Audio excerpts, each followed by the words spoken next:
बिस्मिल्लाहिर्रहमानिर्रहीम अस्सलातु वस्सलामु अलैका या रसूलल्लाह व अला आलिका व अस्हाबिका या हबीबल्लाह। अस्सलाम वालेकुम नाज़रीन, मैं हूं डॉक्टर फरही अमीन और आपको GNN की स्पेशल रमज़ान ट्रांसमिशन रमज़ान करीम में खुशामदीद कहती हूं।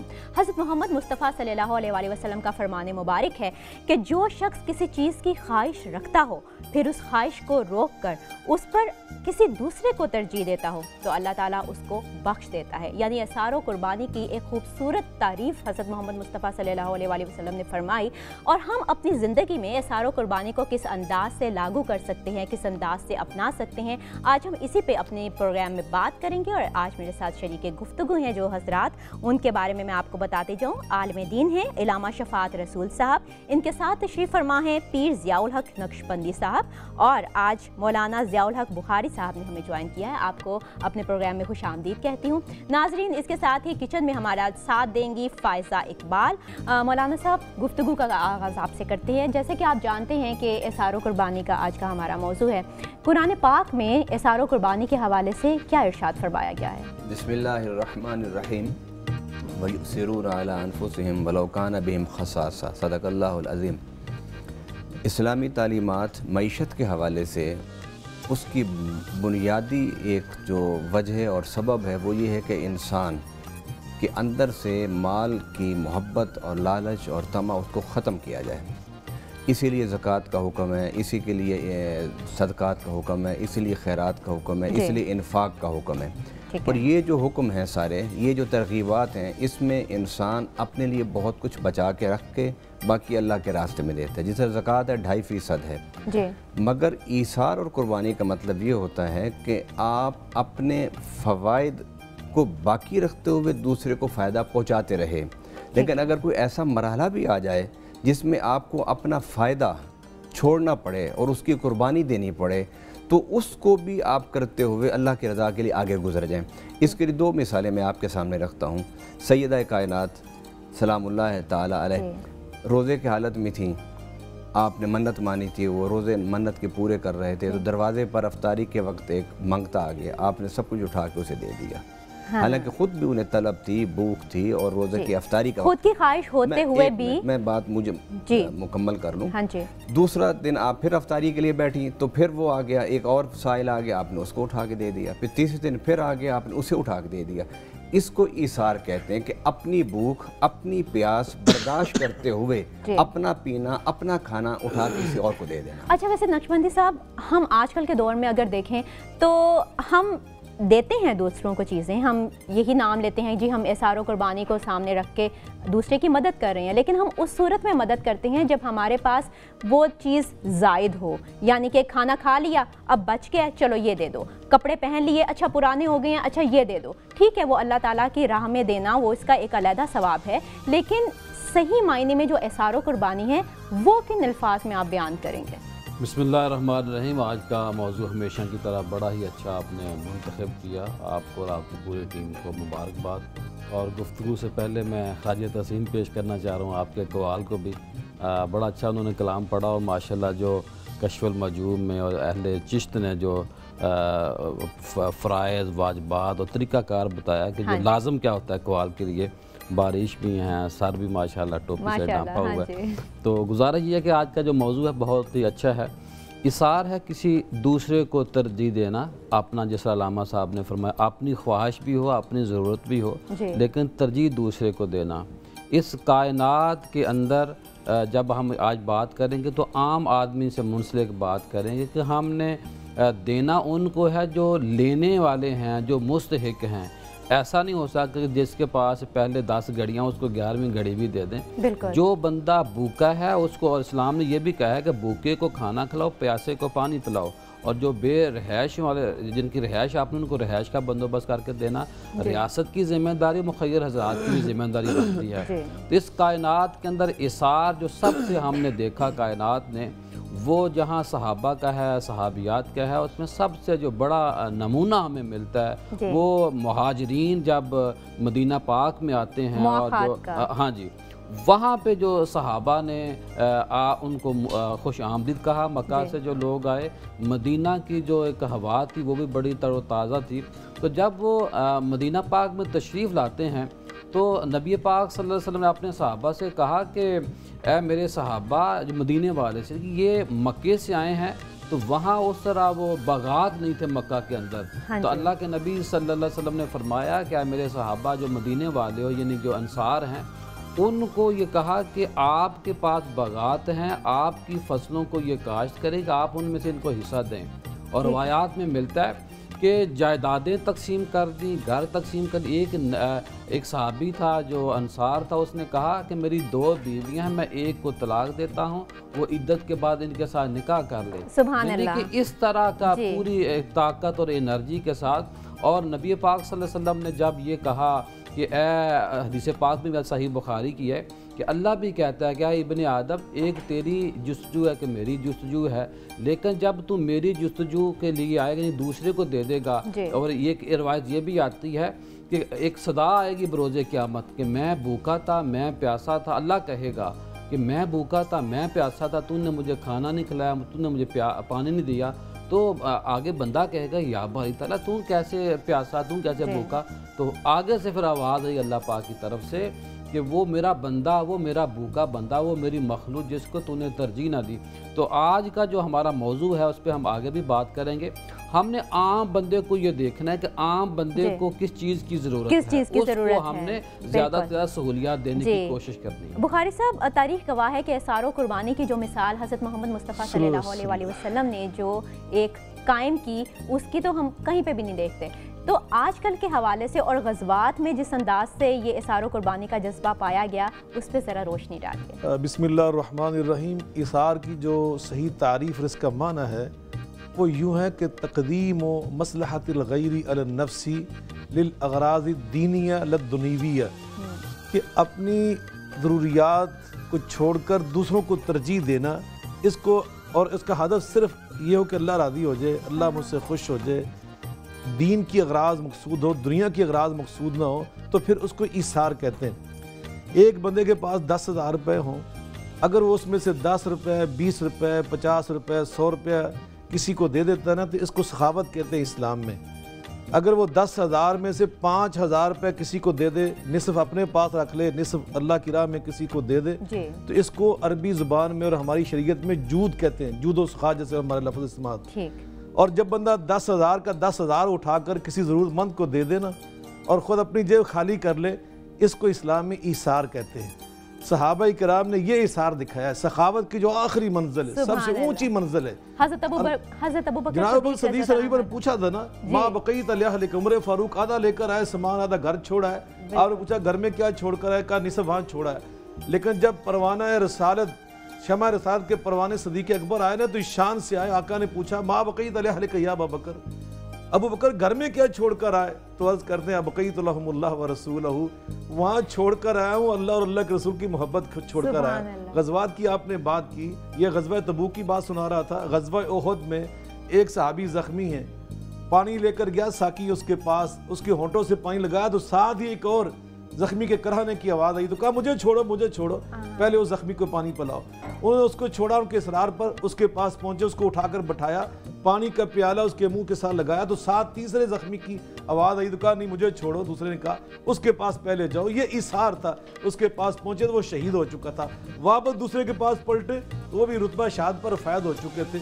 तीसरे के पास है तो वो भी जन्नतुल फिरदौस में पहुंच चुके थे। तो ये इसार की कुर्बानियाँ, इसार कुर्बानी की वो मिसालें जिनकी तारीफ़ अल्लाह ताला ने कुरान मजीद फुरकान हमीद में अल्फाज से की है साहबा की कि वल्लज़ीना तबव्वुद्दार वल ईमान युहिब्बून मन हाजर इलैहिम वला यजिदून फी अनफुसिहिम हाजतन मिम्मा ऊतू व युसिरून अला अनफुसिहिम वलौ काना बिहिम खसासा।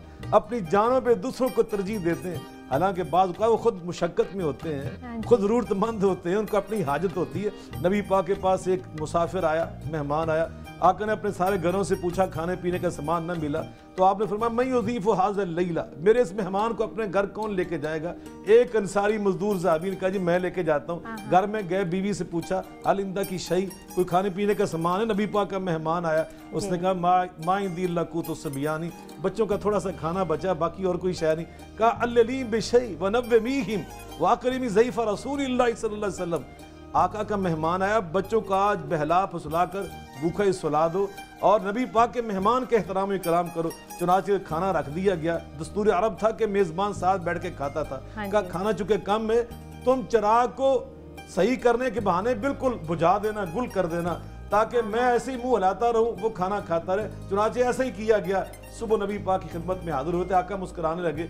अर्ज करते कि मुझसे गलती है, आप मुस्कुरा रहे? फरमाया नहीं, लक़द अजीबल्लाहु मिन सनीयकुमा बिज़ैफिकुमुल लैला। तू मेरी बात करता है? तू और तेरी बीवी ने जो रात इसार का मुजाहरा किया है, उसको देखकर तो अर्श अज़ीम का रब खुद मुस्कुराता रहा। सारी रात में अल्लाह मुस्कुराता रहा तुम्हारे इस इसार को देखकर। तो यकीनन सहाबा किराम रिज़वानुल्लाह अलैहिम अजमईन ने वो इसार का मुजाहरा किया। कुरान मजीद में अल्लाह ताला ने इसार को इन अल्फाज से एक और मुकाम पे बयान किया है, लन तनालुल बिर्रा हत्ता तुनफिकू मिम्मा तुहिब्बून।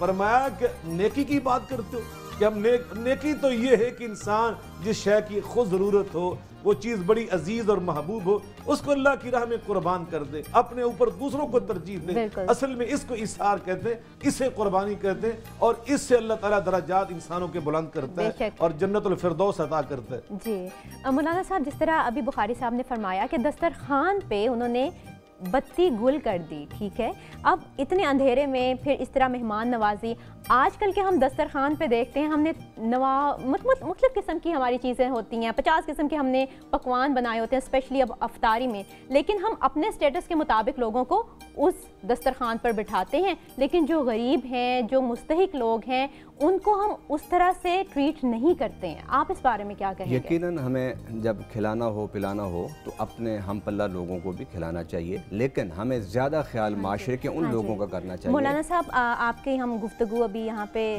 मुनक़ते करते हैं, इसलिए कि यहाँ पे हमें एक ब्रेक लेनी है। नाज़रीन, मिलते हैं इस शॉर्ट ब्रेक के बाद।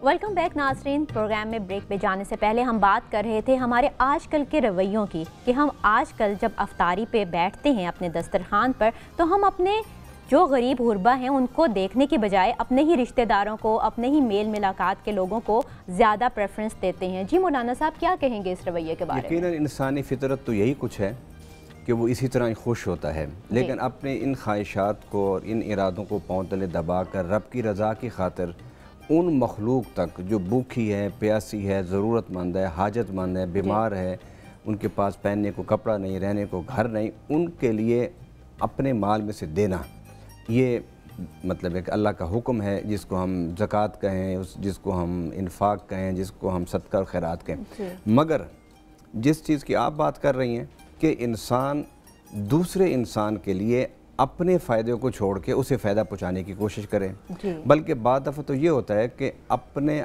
आप को नुकसान में डालकर भी दूसरे को फ़ायदा पहुँचाना, इसकी भी बेशुमार मिसालें हमें कुरान और हदीस से मिलती हैं। मसलन हज़ूर सल्लल्लाहु अलैहि वसल्लम के पास एक सहाबी आए, उन्होंने अपने 3 बाग नबी पाक सल्लल्लाहु अलैहि वसल्लम की बारगाह में हदिया कर दिए, और वो आयत जब उतरी, लन तनालुल बिर्रा हत्ता तुनफिकू मिम्मा तुहिब्बून, कि तुम उस वक़्त तक बिर और नेकी को नहीं पा सकते जब तक कि तुम उस चीज़ को अल्लाह के रास्ते में ख़र्च ना कर दो जिससे तुम्हें बड़ी मोहब्बत हो। तो उन्हें इन बागात से बड़ा प्यार था, उन्होंने नबी पाक सल्लल्लाहु अलैहि वसल्लम की बारगाह में आए और उसे आपने पेश कर दिया। मेरे आका सल्लल्लाहु अलैहि वसल्लम ने उसमें से एक बाग जो था वो वापस कर दिया और फरमाया कि ये तुम वापस ले जाओ और ये हम अल्लाह के रास्ते में कबूल करते हैं। तो सहाबी ने जब इसरार किया तो नबी पाक सल्लल्लाहु अलैहि वसल्लम ने फरमाया कि आज तू सब कुछ अल्लाह के रास्ते में देकर चला जाए तो कल तू अपने बच्चों के लिए दूसरों का मोहताज हो जाए। बिल्कुल, जहाँ पे हम अपने घर वालों की, अपने बच्चों की, अच्छा, ईसार और कुर्बानी जो होती है ये एक ऐसी कैफियत होती है जिसमें इंसान बेखुद होके करता है जी। और ये इंसान किसी को दुख में देखे, किसी को अजियत में देखे, किसी बीमार को, हम अपने घर से ही शुरू करते हैं। नक्शबंदी साहब, आप इस बारे में क्या फरमाएंगे कि सबसे पहले तो हमें अपने घर से ही इस चीज़ का आगाज़ करना चाहिए? बहुत से लोग ऐसे होते हैं जब वापस घर में आते हैं तो हमें ये देखना चाहिए कि हम उनके लिए राहत का सबब बन रहे हैं या टेंशन क्रिएट हो जाती है उनके घर जाने से। ये भी तो एक इसारो कुर्बानी की शक्ल है ना, कि किसी के चेहरे पे मुस्कुराहट ले आना, या कोई उसके सामने आ जाए तो टेंशन आ जाती है कि जल्दी से खाना बना लो, जल्दी से कपड़े इस्त्री कर दो, नहीं तो ये शख्स बहुत बोलेगा, ये हमें बहुत बातें सुनाएगा, इस तरह के रवैयों को आप क्या कहेंगे? देखिए, सबसे पहले जो माल का भी होगी बात के इसार और कुर्बानी, हमने नफ्स भी अपने कुर्बान करने हैं। दूसरों को खुश करने के लिए हमने अपनी जो नफ्स की तरजीह है उसको पीछे करके दूसरे को खुश करने के, मसला अगर कोई बंदा मेरे साथ बदतमीज़ी करता है तो मैं उसको थोड़ा सब्र कर लूँ, बर्दाश्त कर लूँ, ये भी इसार है। हाँ, और इसार ये भी है कि जो अपनी पसंद की चीज़ है, मैं 3 यहाँ एक वाक़यात को हदीस पाक सही हदीस में आता है। अम्मा आयशा सईदा तैयबा ताहिरा फरमाती हैं कि रसूल पाक सल्लल्लाहु अलैहि वसल्लम की वफ़ात हुई, फिर सैयदना सिद्दीक़ अकबर रज़ियल्लाहु ताला अन्हु की विसाल हुई। हुजरा आपका था, 2 दुनिया के अजीम तरीन जो शख्स हैं वो आराम फरमा है। जी, अब वो आराम फरमा है, लेकिन अचमंदी साहब यहाँ पे एक ब्रेकिंग न्यूज़ है। हम चलते हैं, यहाँ पे लेते हैं एक शॉर्ट ब्रेक से हम वापस आएंगे और अपनी ट्रांसमिशन का सिलसिला यहीं से शुरू करेंगे।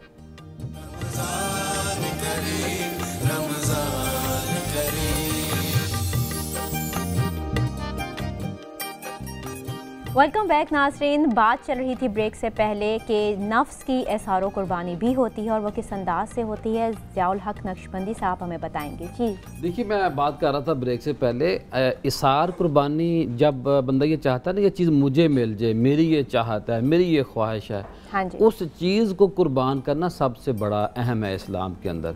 अम्मा आयशा सिद्दीक़ा तैयबा ताहिरा रज़ियल्लाहु ताला अन्हा ने जब करीम आका का विसाल हुआ और सैयदना सिद्दीक़ अकबर रज़ियल्लाहु ताला अन्हु का विसाल हुआ, तो हुजरा अम्मा आयशा का था।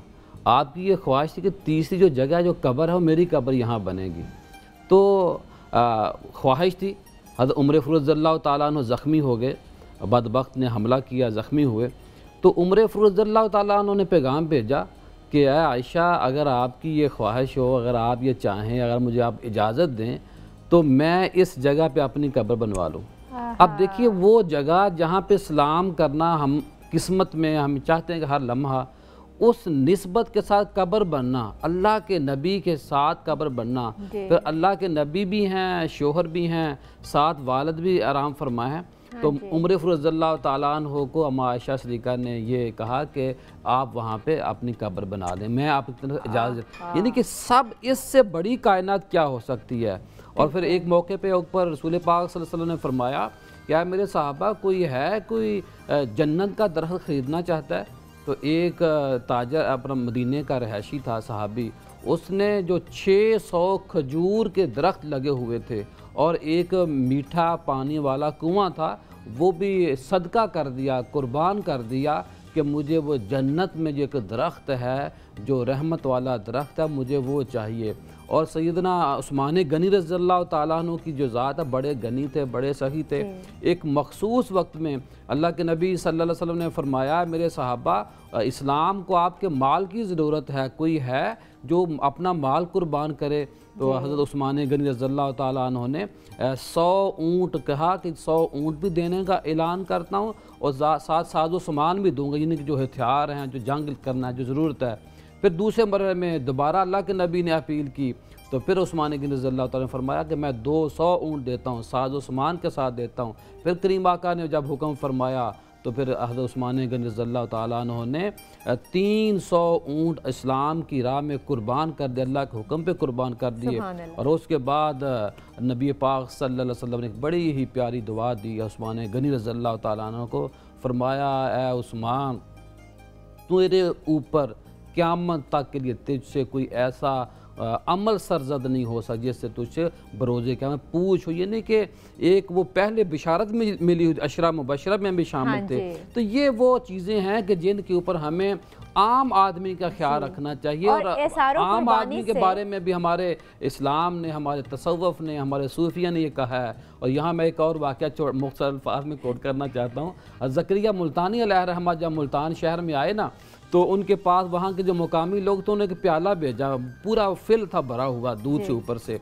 तो प्याला भेजने का मकसद क्या था? तेरी यहाँ जगह नहीं है। तो हज़रत ज़करिया मुल्तानी अलैहिर्रहमा ने फूल की पत्ती एक ऊपर रखी और प्याला वापस भेजा। कहा, इस शहर के रहने वाले उलमा, मैं इस शहर में ख़ुद नहीं आया, मुझे मेरे मुर्शिद ने भेजा है, लिहाज़ा इस शहर में इस तरह रहूँगा जिस तरह फूल की जो पत्ती है दूध को तंग नहीं कर रही, दूध नीचे नहीं गिर रहा, मैं भी इस शहर में उसी तरह रहूँगा। आज देखिए हज़रत ज़करिया मुल्तानी अलैहिर्रहमा के नाम से उस मुल्तान शहर की पहचान है, लेकिन जिन्होंने उनको आपको वहाँ से निकालने की कोशिश की उनका नामो निशान नहीं है। तो हमें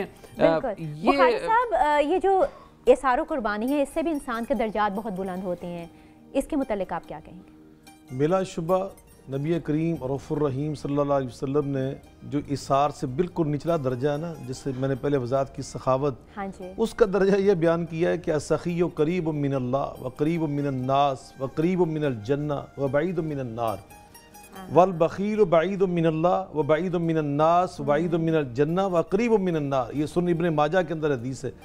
आप फरमाते जो सखावत करने वाला ना, इसार का जो पहला दर्जा है सखावत जिसका नाम है, फरमाया वो अल्लाह के भी करीब होता है, बंदों के दिलों में महबूब होता है कि जिनके साथ वो सखावत कर रहा है, उनके साथ कुर्बानियाँ कर रहा है।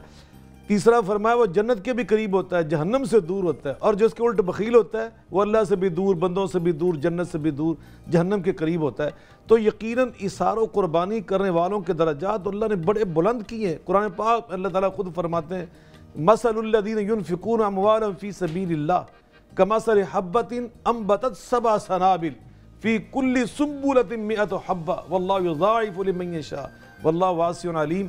अल्लाह की राह में जो बंदा 1 रुपया खर्च करता है, अल्लाह उसको 700 गुना 700 रुपया बनाकर वापस लौटाता है। ये अल्लाह ने एक मिसाल दी कि गंदम का एक दाना वो बीज के तौर पे फेंकने वाला किसान और जिम्मेदार, अल्लाह उसको 700 दाने बनाकर वापस लौटाता है। तो इसी तरह अल्लाह ने ये मिसाल दी। तीसरी बात जो है, अभी जो बात कर रहे थे ना वो दूध के प्याले की, मुझे नबी पाक सल्लल्लाहु अलैहि वसल्लम की अपनी एक हदीस याद आ रही है दूध के प्याले के हवाले से।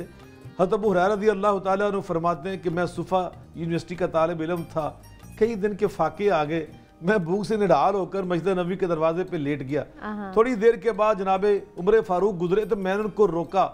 ये ना मैं कह सका कि मुझे भूख लगी खाना भेजें, लेकिन मैंने उनको चाहा कि पता चल जाए मेरी आवाज़ की नकाज से कि मुझे भूख लगी है, मैं फाके से हूँ। तो मैंने एक आयत की तफसीर पूछी, मगर वो आप मेरी बात को ना समझे, तफसीर बयान करके चले गए। कहते मैं फिर लेट गया। अबू बकर सिद्दीक आगे रज़ी अल्लाह ताला अन्हु, तो मैंने उनसे भी पूछा, मकसद मेरा वही था, वो भी ना समझे और मुझे बात बता के चले गए। थोड़ी देर के बाद रसूलुल्लाह सल्लल्लाहु अलैहि वसल्लम तशरीफ़ लाए, रहमतुल्लाह अलैहि खुद तशरीफ़ लाए। मैंने आपसे भी उसी अंदाज से पूछा, उसी आयत की तफसीर पूछी। आप नबूवत का इल्म था, नबूवत की निगाह थी, मुस्कराए, तफसीर बयान नहीं की। फरमाया कुम या बाहिर, अबू हुरैरा खड़े हो जाओ। प्यार से निक नेम जैसे हम कहते हैं ना, मुखफ़फ़ करके नाम लिया। अबू हुरैरा की बजाय अबा हिर कहा। साथ लिया, घर ले आए। माँ जी से फरमाया कि घर में कोई शय है, का दूध का एक प्याला है, फलां अंसारी साहबी के घर से आया बतौर हदिया आपकी खिदमत में। फरमाया अबू हुरैरा जल्दी से जाओ, वो जो तेरे 70 साथी है ना सुफ़ा के, वो 3 दिन से भूखे हैं, उन सबको लेकर आओ। वो ले आए। अबू हुरैरा फरमाते नबी पाक सल्लल्लाहु अलैहि वसल्लम प्याला मुझे ही पकड़ाया कि जाओ इन सबको पिलाओ। कहते हैं कि पहले के पास में गया, वो पी रहा था, मैं सोच रहा था कि एक भूखा 3 दिन का दूध क्या बचेगा। कहते जब उसने हटाया सैर होकर, तो मैंने झांक कर देखा दूध के कतरा भी कम महसूस नहीं हो रहा था। 70 ने पी लिया। आखिर में रसूलुल्लाह सल्लल्लाहु अलैहि वसल्लम फरमाते बकी तो आना व अंत या बाहिर, अबू हुरैरा अब तुम और मैं ही बाकी बच गए। कहा जी अल्लाह के रसूल, फरमाया फक़उद फशरब, अबू हुरैरा बैठो तुम भी पियो। पहले उन्होंने भी पिया। फरमाया फशरब और पियो। कहते मैंने फिर पिया, फिर मैंने हटा कर फशरब और पियो। कहते जब मैंने तीसरी बार फिर पिया, आका ने फरमाया फशरब, चौथी बार और पियो। कहते मैंने प्याला जमीन पर रख के कहा ला वल्लज़ी बअसक बिल हक़ ला अजिदु मसलक, अल्लाह के रसूल मैं कसम उठाकर कहता हूँ उस अल्लाह की जिसने आपको सच्चा रसूल बनाकर भेजा, अब तो एक कतरा में दूध नहीं पी सकता। आका मुस्कुराए, फिर आपने प्याला पकड़ा। ये इसार मेरे पैगंबर का देखिए, मेरे मुस्तफ़ा का इसार देखिए। अपने तलामिज़, अपने शागिर्द, अपने सहाबा 3 दिन से भूखे, पहले उनको पिलाया। मैं कुर्बान, जो उनका बचा हुआ, उनका बचा हुआ रसूलुल्लाह सल्लल्लाहु अलैहि वसल्लम 70 सहाबा का बचा हुआ दूध उसी प्याले में होठ मुबारक लगाकर पिया। तो ये इसार की कुर्बानी, इसलिए अल्लाह ने फरमाया आपकी सीरत मुबारक के बारे में लक़द कान लकुम फ़ी रसूलिल्लाहि उस्वतुन हसना, तुम्हारे लिए बेहतरीन नमूना मेरे महबूब का तर्ज ज़िंदगी। बेशक बेशक जी। नाज़रीन यहाँ पे हम लेते हैं ब्रेक से हम वापस आएंगे और फिर अपनी ट्रांसमिशन को यहीं से जारी करेंगे। So stay with us.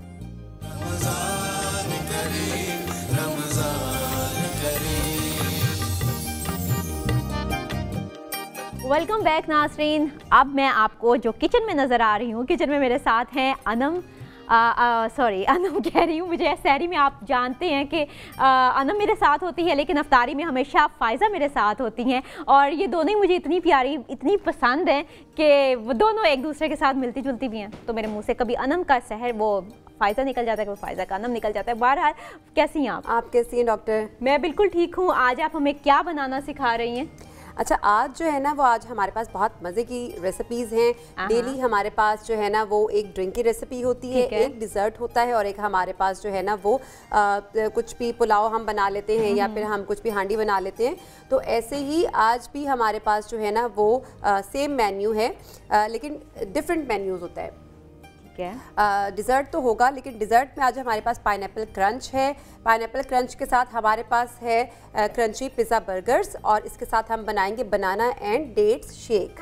Pizza burger, ये वो सारे बच्चे जो ज़्यादातर वो बाहर से दूसरी चीज़ें खाते हैं ना, उनके लिए स्पेशली मेरे ख्याल में तुम बना रही हो, है ना? स्पेशली बच्चों के लिए भी, और साथ में बड़े तो इससे भी ज़्यादा शौक से खाते हैं ये सब चीज़ें। जो है फास्ट फूड तो वैसे भी हर घर में बहुत ज़्यादा खाया जाता है। तो हम स्टार्ट करते हैं। सबसे पहले हम कौन सी डिश बनाने जा रहे हैं? सबसे पहले हम डिज़र्ट बनाएंगे, क्योंकि इसको हमने ठंडा करना है और इसको ठंडा होने में टाइम लगेगा। हाँ, और अफ्तारी से पहले हमने ये सारी चीज़ें रेडी करनी है, इसलिए सबसे पहले हम डिज़र्ट बनाएंगे। अच्छा, डिज़र्ट के लिए मेरे पास यहाँ पे जो है ना वो सिंपल टी केक है। आप इसको घर पे भी बना सकते हैं, और अगर इस रमज़ान में मुझे टाइम मिला तो मैं आपको सिंपल टी केक बनाना भी सिखाऊंगी। तो मेरे पास यहाँ पे सिंपल टी केक है, और इसको हम सोक करेंगे पाइनएप्पल जूस के साथ। आप कोई भी पाइनएप्पल जूस ले सकते हैं, और क्योंकि पाइनएप्पल क्रंच है इसलिए इसमें पाइनएप्पल जूस ही जाएगा। ठीक है। तो हम इसको पाइनएप्पल सिरप के साथ या जूस के साथ आप इस केक को सोक करेंगे। ठीक है। हमें कितना जूस चाहिए इसके लिए? बस ये कि हर जो केक का एक पीस है ना वो अच्छे से सोक हो जाए। ओके। और ये अच्छे से सोक करने के बाद हम इसमें डिफरेंट जो है ना वो इसकी लेयरिंग करेंगे। और मेरे पास यहाँ पे सब चीज़ें प्रेप हैं, और डिज़र्ट बहुत सिंपल है, लेकिन इसकी प्रेप में थोड़ा सा टाइम कंज्यूम होता है। आपने इसके साथ क्रंची का वर्ड भी यूज़ किया था। मैंने इसके साथ नहीं, मैंने उसके साथ यूज़ किया था बर्गर के साथ। क्रंची पिज़्ज़ा बर्गर वाला बना रहे हैं। ठीक है, उसको बना रहे हैं। ये मैंने सोक कर लिया। इसको सोक करने के बाद मेरे पास यहाँ पे पाइनएप्पल हैं जो कि पीसीज में हैं। और ये हमें कितने चाहिए? ये आप 4 to 5 रिंग्स ले लें, और इसको आपने इस तरह से फैला देना है, स्प्रेड करना है कि जब आप एक बाइट लें तो आपकी हर बाइट के अंदर जो है ना पाइनएप्पल के चंक्स आने चाहिए। ठीक है। आपने इसको इस तरह से स्प्रेड करना है, यानी कि पूरी तरह एक लेयर बना दें। हाँ, पूरी तरह एक लेयर बना दें। उसके बाद मेरे पास यहाँ पे डॉक्टर, मेरे पास यहाँ पे क्रंच है, और ये क्रंच किस तरह से बना है मैं ये यही तो क्रंच की बात कर रही हूँ। वो क्रंच, उसका क्रंच अलग है, ये क्रंच अलग है। मुझे इनफैक्ट वहाँ से नजर आ रहा था, मैंने कहा क्रंच का नाम लिया तो शायद यही आ रहा हो। अच्छा, इसमें जो है ना वो मैंने सोक किया पहले केक को। सिंपल मेरे पास टी केक था, उसके बाद मैंने इसमें पाइनएप्पल्स डाले, चंक्स डाले हैं। अब मेरे पास ये जो है ना ये क्रंच है। शुगर के साथ बनाया जाता है। आपने 200 ग्राम शुगर लेनी है, उसको आपने मेल्ट करना है। मेल्ट करने के बाद आपने एक साफ से मार्बल के ऊपर ऑयल लगा के इस लिक्विड को डाल देना है, और थोड़ी देर के बाद ये इस तरह की फॉर्म में आपके पास आ जाएगा। ठीक है, ये तो बहुत आसान है बनाना। हाँ, और इसको हम डालेंगे।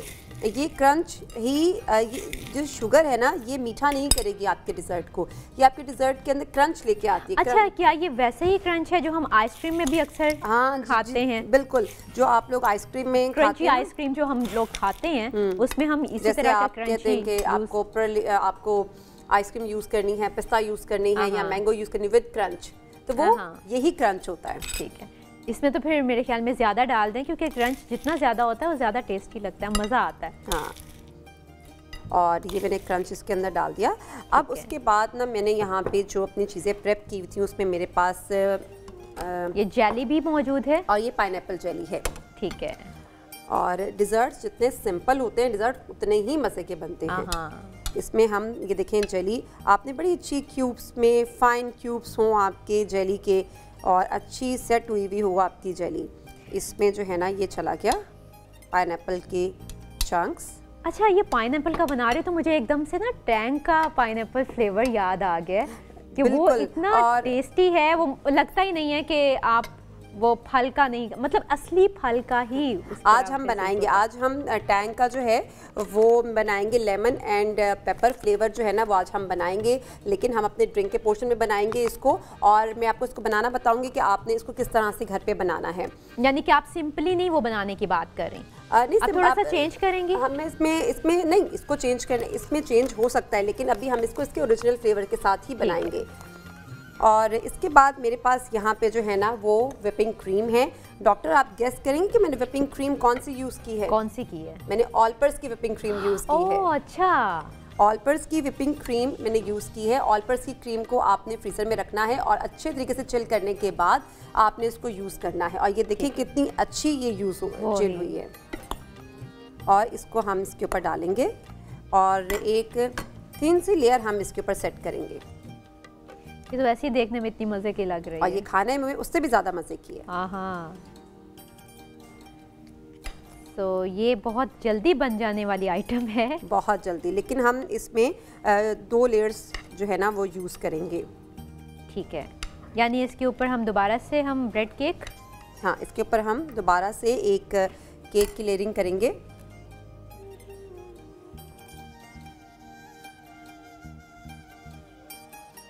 और केक की दोबारा से लेयरिंग करने के बाद दोबारा से मैं आपके साथ वही स्टेप्स रिपीट करूँगी जो कि मैंने पहले किए, ताकि आपको अच्छे तरीके से स्टेप्स याद हो जाने चाहिए।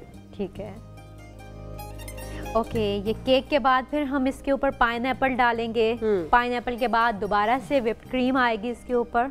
जी बिल्कुल ऐसे ही व्हिप्ड क्रीम आएगी इसके ऊपर, और वही हम थोड़ा सा इसके ऊपर क्रंच वगैरह सब कुछ डालेंगे और पाइनएप्पल।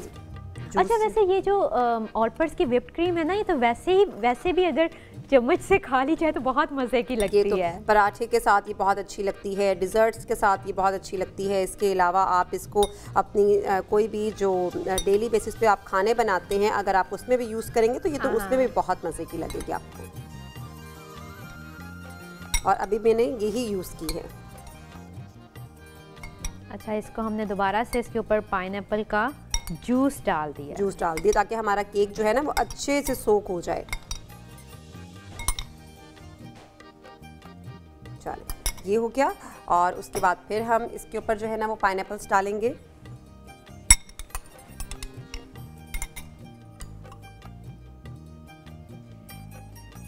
और अगेन हम इसके ऊपर क्रंच ऐड करेंगे।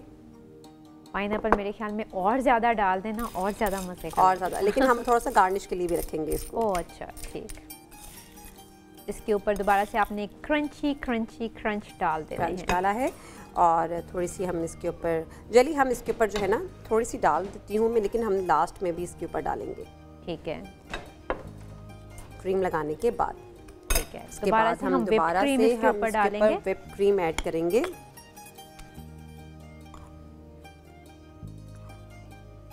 यम्मी।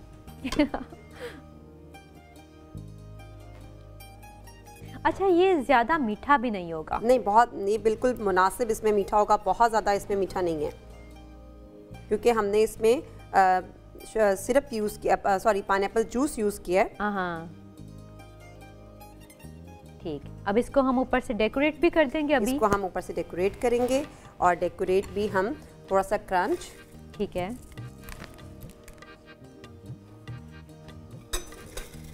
क्रंच के साथ हम पाइनएप्पल भी इसके साथ यूज करेंगे। पाइनएप्पल भी हम इसमें यूज करेंगे। ठीक है,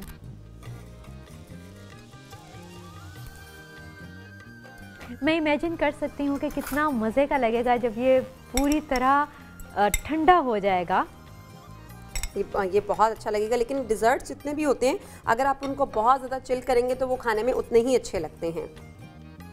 ये हम इसमें पाइनएप्पल जेली ऐड करेंगे। ठीक है,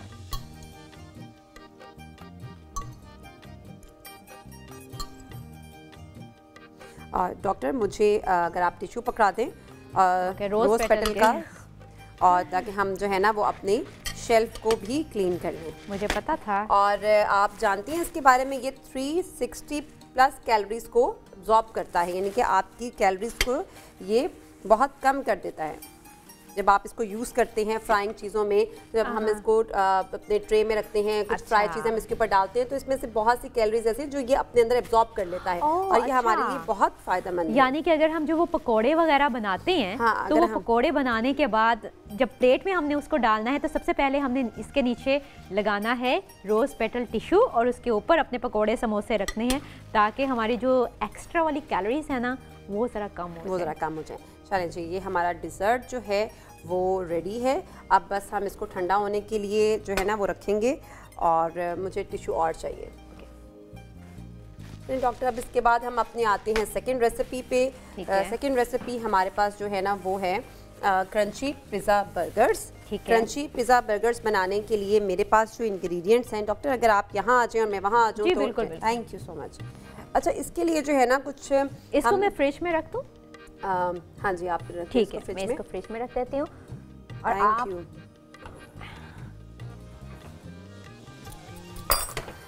ओके, मेरे पास यहाँ पे जो इंग्रेडिएंट्स हैं क्रंची पिज़्ज़ा बर्गर्स बनाने के लिए, सबसे पहले मैं यहाँ पे लूँगी 1 टीस्पून मस्टर्ड पाउडर। इसके बाद मेरे पास यहाँ पे है 1 teaspoon chicken powder. Chicken powder के बाद मेरे पास यहाँ पे है तिक्का मसाला 1 टीस्पून। 1 टीस्पून मेरे पास है यहाँ पे गार्लिक पाउडर।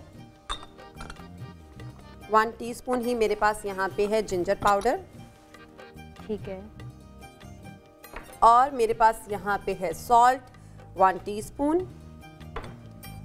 नमक आप अपनी मर्जी से आप कर सकते हैं। लेकिन देखिए, जितने भी फास्ट फूड होते हैं ना, फास्ट फूड के अंदर क्या होता है कि वो बहुत कम उसमें स्पाइसेस ऐड किए जाते हैं, यानी कि वो उसमें सॉल्ट तो ठीक होता है, मतलब आपके टेस्ट के अकॉर्डिंग होता है, लेकिन पेपर और जो चिली फ्लेक्स है वो बहुत ज़्यादा नहीं होते, बहुत स्पाइसी नहीं होता। तो आप अगर बहुत स्पाइसी रखना चाहते हैं तो आप अपने लिए रख सकते हैं, और अगर सबके लिए बना रहे हैं तो वो आप ऐसा टेस्ट बनाएं जो सब खा सकें। और मेरे पास यहाँ पे 1 टीस्पून चिली पाउडर था, 1 टीस्पून चिली फ्लेक्स है, और ये मेरे पास एक मिक्सचर तैयार हुआ है। और इस मिक्सचर के साथ हम मैरिनेट करेंगे अपने चिकन को। आपने क्या करना है, जब आपने चिकन, ये 1 kg के लिए है, 1 kg अगर आप थाई बोनलेस लेंगे तो उससे क्या होगा कि आपके क्रंची बर्गर्स जो हैं, जो जिंगर बर्गर है वो बहुत अच्छा बनता है। तो आप क्या यूज़ करेंगे इसके अंदर, 1 kg थाई बोनलेस यूज़ करेंगे, और उसके बाद आपने उसको थोड़ा सा हैमर से हैम कर लेना है, ताकि उसके जो हम उसको जब फ्राई करें तो उसकी बहुत अच्छे से क्रम्स बने। अच्छा, यानी अच्छी तरह उसे कूट लेना है, जिसे कहते हैं ना, जोर से, इतना सा कि हम उसके जो क्रम्स हैं वो बहुत अच्छे से बन जाएं। ठीक है। मेरे पास यहाँ पे जो ये मसाला तैयार हुआ है, ये आपके 1 kg चिकन के लिए एनफ है। आप थोड़ा सा ऑयल लें, ऑयल लेने के बाद आप ये मसाला उसके अंदर डालें और इसको 4 आवर्स की मैरिनेशन दे दें। मेरे पास क्योंकि टाइम कम होता है तो मैंने क्या किया है, मैंने चिकन को पहले से मैरिनेशन दी है, पहले से मैरिनेट करके रखा है। ये आपके सामने है, मसाला मैंने आपको बता दिया था, और ये मेरे पास जो है ना चिकन पहले से मैरिनेट है। मैंने इसको तकरीबन 6 आवर्स की मैंने इसको मैरिनेशन दी है, ताकि इसके अंदर मसाला जो है वो अच्छे तरीके से सब चीज़ों का फ्लेवर आ जाए, और फिर हम इसको फ्राइंग करेंगे। ठीक है। तो ये तो हमारे पास हो गया चिकन। अब हम आते हैं अपने बर्गर्स की तरफ। ठीक है, हम बर्गर्स की तरफ जाएंगे, लेकिन यहाँ पे नाज़रीन हम ले लेते हैं एक शॉर्ट ब्रेक। मिलते हैं इस ब्रेक के बाद।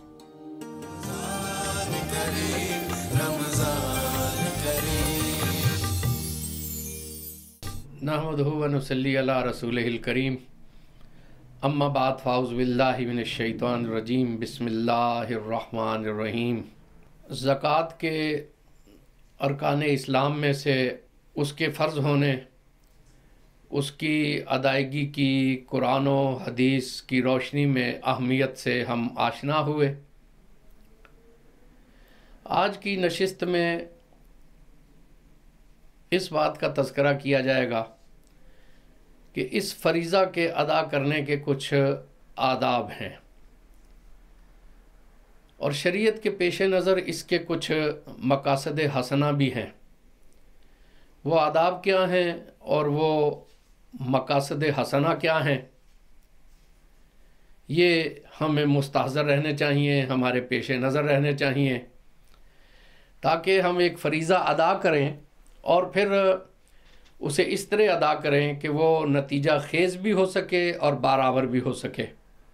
क्योंकि कोई काम जब अपने आदाब के साथ अदा किया जाए और उसके तकाज़ों को मलहूज़ ख़ातिर रखा जाए तो उसी सूरत में वो बायस अजर व सवाब भी होता है और वो मकासद जो उसके पेश नज़र होते हैं वो मकासद पूरे भी होते हैं। अगर आदाब पेश नज़र ना हो तो ये फरीज़ा भी महज एक जिस्म की मानिंद है जिसमें रूह नहीं है, या एक ऐसे फूल की मानिंद है कि जिसमें रंगत तो है लेकिन खुशबू नहीं है। सबसे पहला अदब है हुस्न नीयत। कोई अमल चाहे वो कितना ही बज़ाहिर नेक अमल क्यों ना हो और उसकी बजा आवरी कितनी ही मुश्किल और दुश्वार क्यों ना हो, उसके पेश नज़र अल्लाह रब्बुल इज़्ज़त की रज़ा होनी चाहिए। उस नीयत में कोई खोट नहीं होना चाहिए। अगर नीयत में खोट हो और पेश नज़र रज़ाए इलाही का हसूल ना हो तो वो अमल बारावर साबित नहीं होता और उसमें असर आफरीनी पैदा ही नहीं होती। ये हुस्न नीयत ही है कि जिसके बारे में कहा गया कि वो तो अजर को इतना बढ़ा देती है कि एक खजूर भी कोई अल्लाह रब्बुल इज़्ज़त के रास्ते में देता है तो वही खजूर ओहद के पहाड़ के बराबर अजर और सवाब का बायस बन जाती है। कुरान पाक ने हुस्न नीयत की बड़ी खूबसूरत तमसील दी है और अल्लाह रब्बुल इज़्ज़त ने मिसाल दी है कि जो लोग अल्लाह रब्बुल इज़्ज़त की रज़ा के लिए और अपने दिलों को साबित रखते हुए अल्लाह के रास्ते में खर्च करते हैं, उनकी मिसाल एक ऐसे बाग की है कि जो बुलंदी पर वाक़या हो। जो बाग बुलंदी पर वाक़या होगा, बारिश होगी तो फिर उस बारिश की वजह से उसका फल दुगना हो जाएगा और अगर बारिश ना भी हो तो फिर शबनम ही उसे काफ़ी हो रहेगी और फिर भी उसके फल में कोई कमी वाक़या नहीं होगी। तो हर चीज़ की बुनियाद, हर अमल की बुनियाद हुस्न नीयत है। इन्नमल आमालु बिन्नियात। ये तो पहला सबक है मर्द मुसलमान के लिए, मर्द मोमिन के लिए, कि हर काम में उसे हुस्न नीयत का ख्याल रखना चाहिए। और हुस्न नीयत क्या है कि हर काम को अल्लाह तबारक व तआला की रज़ा के लिए किया जाए। दूसरा अदब यह है कि रियाकारी से इज्तिनाब किया जाए। इंसान को अल्लाह तबारक व तआला तौफीक अता करता है, वो अल्लाह के रास्ते में सदका देता है, वो बर वक्त ज़कात अदा करता है, तो लामहला उसके दिल में एक एहसास तफाखुर पैदा होता है। नफ्स है उसकी सरकशी की बहुत सी सूरतें हैं जिनमें उसकी एक ख्वाहिश ये भी है कि वो शोहरत हासिल करे, लोग उसे कहें कि ये बड़ा सखी है, ये तो अंदाता है, ये तो बहुत तवंगुर है, ये तो लोगों का बड़ा ख्याल रखता है, पुरसान हाल है। ये चीज़ रियाकारी का ये जज्बा जो है ये इंसान को दुनिया में तो मशहूर कर देता है लेकिन इंदल्लाह वो माजूर नहीं रहता। और ऐसा शख्स जो कि अल्लाह तबारक व तआला की रज़ा की खातिर और इम्कानी हद तक अपनी नेकी को छुपा कर सदका व खैरात करता है, उसको तो बड़ी बशारत के साथ खुर्संद किया गया है।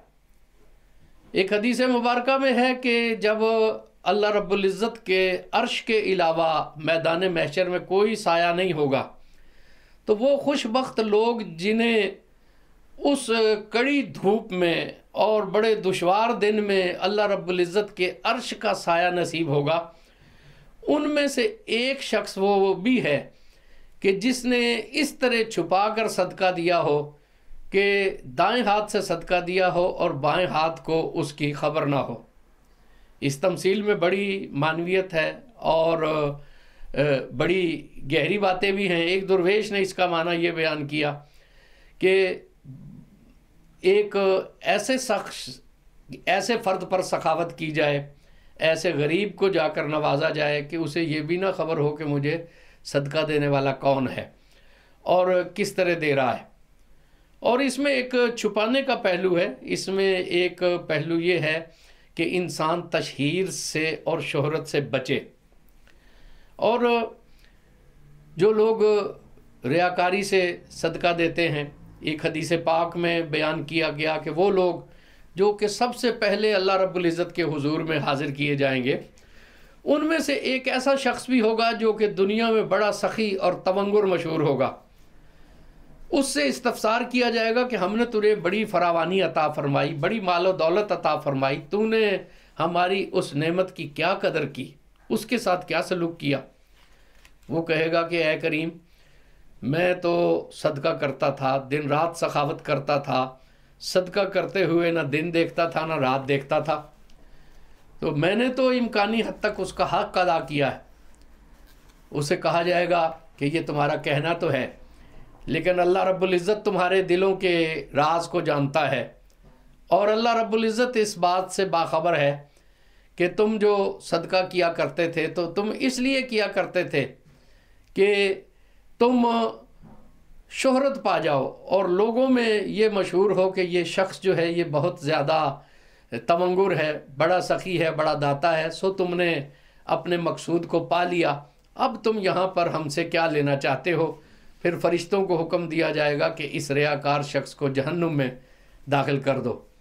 और कुरान पाक ने तो इसकी एक तमसील भी बयान की है कि ये एक मिसाल इसकी ऐसी है कि जिस शख्स के पास खजूरों और अंगूरों का एक बाग हो, जिसके नीचे नहरें भी बहती हो और उसमें हर किस्म के फल भी उगते हों, फूल भी उगते हों, ऐसा शख्स जब बूढ़ा हो जाए और इसके बच्चे अभी छोटे छोटे हों और एक गर्म आग का बगोला आए और वो बाग जल कर खाकिस्तर हो जाए, तो अब एक ऐसा बाग जो कि बहुत फल भी दे रहा है और बुढ़ापे में जबकि उसके बच्चे अभी छोटे हैं, वो उसके दस्तो बाजू भी नहीं बन सकते, दोनों को उसकी ज़रूरत है, लेकिन एक आग का बगोला आया और उसने उस बाग को जलाकर खाकिस्तर कर दिया। तो ये रियाकारी भी एक ऐसे बगोले ही की तरह है कि जो तुम्हारी नेकियों को जलाकर खाकिस्तर कर देगी। इसलिए इंसान को कोशिश ये करनी चाहिए कि वो इस फरीज़े को अदा करे, अल्लाह के रस्ते में इन्फाक करे, लेकिन कोशिश करे कि ख़ुद को रियाकारी से बचाए। इसी तरह एक और अदब ये है कि इंसान अल्लाह रब्बुल इज़्ज़त के रास्ते में ख़र्च तो करे लेकिन किसी पर एहसान ना जतलाए। क्यों? इंसान के दिल में ये एहसास होता है कि मैं तो देने वाला हूँ। ये तफाखुर भी इंसान की रूहानी तरक्की को रोक देता है।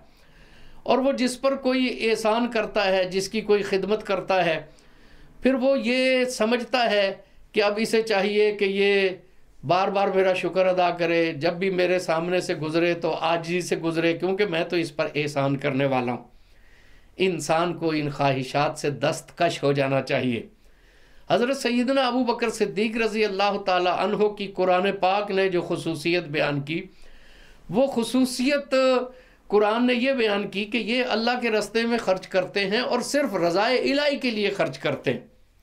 लोगों ने कहा कि ये गरीब और नादार ग़ुलामों को ख़रीद कर आज़ाद कर रहे हैं, ज़रूर उनका कोई एहसान होगा या फिर ये खास्तगार होंगे कि कल को ये ज़ेर बारे एहसान हो।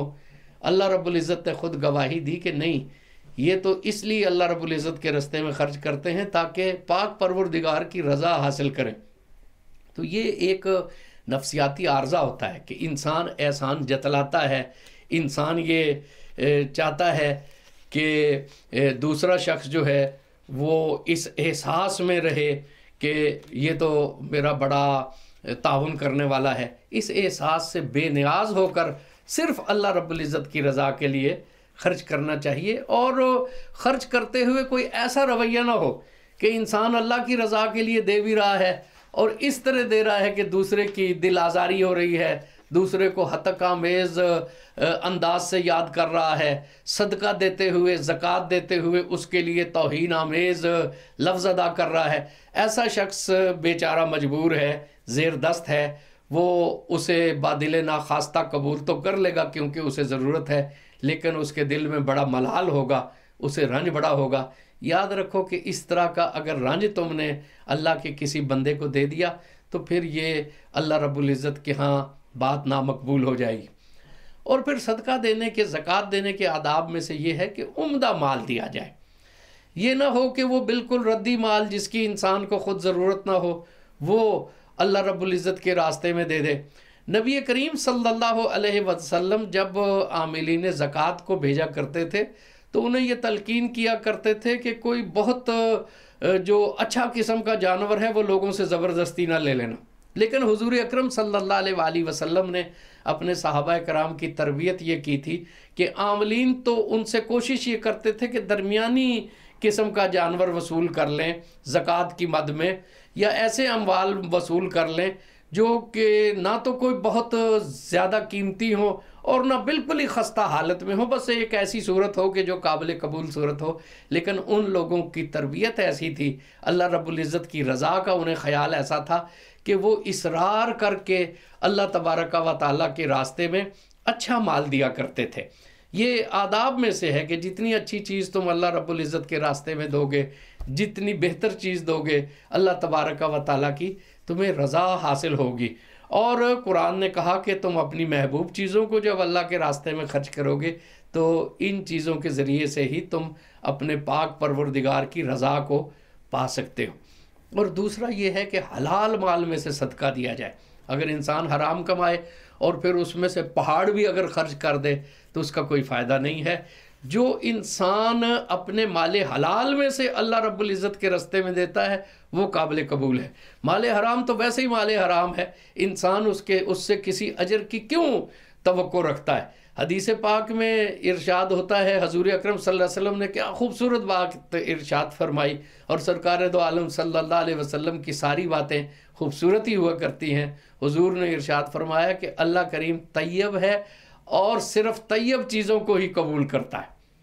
वो कबूल फरमाता है उन चीज़ों को जो कि तैयब चीज़ें हों, और इंसान को इन आदाब का ख्याल रखना चाहिए। इन आदाब के साथ जब वो अल्लाह रब्बुल इज़्ज़त के रास्ते में देगा तो फिर वो अजर का बाइस भी होगा, उनके ज़ाहिरी नताइज भी निकलेंगे, उनके बातिनी नताइज भी निकलेंगे। इस्लाम ने जो ये फ़रीज़ा अदा किया है तो इसके कुछ मकासद हसना है। सबसे पहला मकसद तो ये है कि इंसान को इस इन्फाक के ज़रिए से अल्लाह रब्बुल इज़्ज़त की मोहब्बत हासिल हो। माल दुनिया में इंसान का दिल लगता है, जब वो पूरे शऊर के साथ इससे किनारा कश हो जाएगा और पूरी आमादगी से उसे अल्लाह रब्बुल इज़्ज़त के रास्ते में देगा तो यकीनन उसे मोहब्बत इलाहिया हासिल होगी, अल्लाह रब्बुल इज़्ज़त की मोहब्बत भी हासिल होगी, उसकी रज़ा भी हासिल होगी और उसकी खुशनुदी भी हासिल होगी। और दूसरा ये है कि वो चीज़ें जो नफ्स की तरक्की में रुकावट का बायस बनती हैं, नफ्स को रोक देती हैं कि वो अल्लाह रब्बुल इज़्ज़त के रास्ते में कामरानी हासिल करे, उनमें से एक माल की मोहब्बत भी है। जब इंसान पूरी आमादगी के साथ अल्लाह रब्बुल इज़्ज़त के रास्ते में माल खर्च करता है तो ये चीज़ उसके सरकश बातिन को, उसके सरकश नफ्स को कमज़ोर करती है और उसके तज़किये का बायस बनती है और उसका बातिन आलाइशों से पाक होता है। और फिर ये देखिए कि इसमें एक पेश नज़र ये है माशरे से गुर्बत ख़त्म हो, इसलिए कि नबी करीम सल्लल्लाहु अलैहि वसल्लम ने फरमाया है कि फ़क्र से बचो। ये फ़क्र जो कि इस्तिरारी फ़क्र है ये इंसान को कुफ्र की तरफ ले जाता है। इस्लाम ये चाहता है कि मुआशरा उसका गरीब ना हो, मफलूकुल हाल ना हो, बल्कि मुआशरा जो है वो खुशहाल मुआशरा हो। ये इस्लामी मकासद में से एक मकसद है। और फिर ज़कात तहफ़्फ़ुज़ दीन का बायस बनती है। मुअल्लफ़तुल क़ुलूब शुरू में एक हुक्म था जिसे के बाद में रोक दिया गया कि अब उसकी ज़रूरत नहीं है, लेकिन जब इंसान एक गरीब को देता है उसके दिल की तालीफ़ होती है, उसे आसूदगी हासिल होती है। इस तरह बहुत से इदारे जो है वो दीन की खिदमत के और ख़िदमत इंसानियत के ये ज़कात से चलते हैं। तो इससे एक अहले इस्लाम के बारे में एक अच्छा तासुर इंसानों में पैदा होता है कि ये तालीफ़ कल्ब करने वाले लोग हैं, ये खैर पे आगे बढ़ने वाले लोग हैं, और खैर की रवायत जब आगे बढ़ेगी तो ये हमारे दीन की तक़वियत का बायस होगी और फिर इंसान को इससे और बहुत सी आलाइशों से निजात मिलती है। शुक्र नेमत का एक हौसला पैदा होता है और बुखल और कंजूसी जो कि इंसानी रूहानियत को मुतासर करती है, इंसान को अल्लाह के रास्ते में देने से उस इल्लत से भी निजात मिल जाती है। अल्लाह करीम हमें समझने की और अमल करने की तौफीक अता फरमाए।